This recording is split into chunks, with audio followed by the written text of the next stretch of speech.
Usually, she's got a small bottle of mineral water in front of her. She sips her water and writes in the Filofax in itty-bitty handwriting that looks like a secret code. She gets in a paragraph or two while she's waiting. Sometimes she's with a cheese. I know all the cheeses because they come in here with other people. But a lot of times it's these nondescript young guys in suits.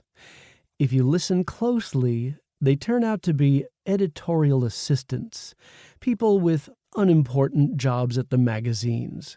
You can tell they're real excited about being in the Emerson Club. Gives them the feeling they're shinnying up the ladder. Sandy cultivates a lot of these guys. She also acts like I'm a really great friend of hers. She calls me by my name, Mark, the one I use here. And sometimes, if I'm on a break, if she's waiting for somebody, she invites me for a drink, which I'm allowed to do here because the image of the Emerson Club is hip. No class distinctions, right? After all, the waiter could turn out to be a writer or a movie star or something important a little further down the road, the people you meet on the way up, etc. They have rooms upstairs the members can rent if they're passing through town.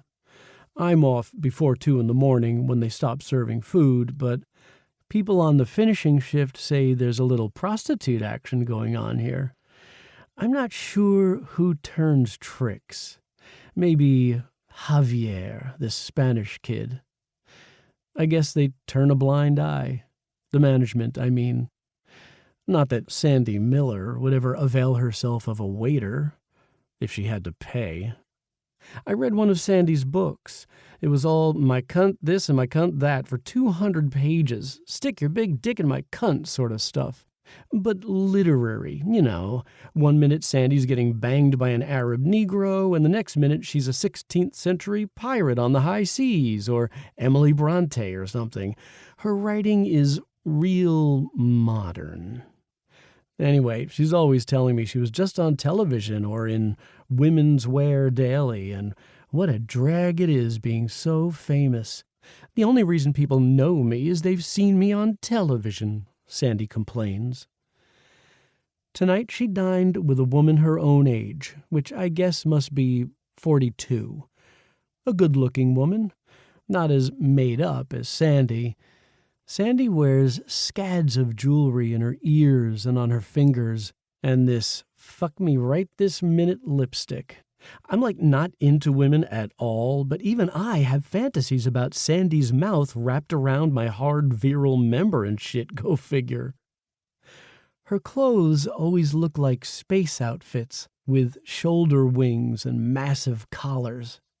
Sometimes her head looks like it's trapped inside some giant tropical plant.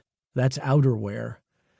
Then she slides off the Gautier jacket, showing off a top with one shoulder bare so you can see her tattoo.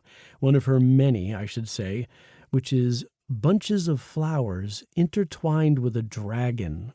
Or maybe it's a snake.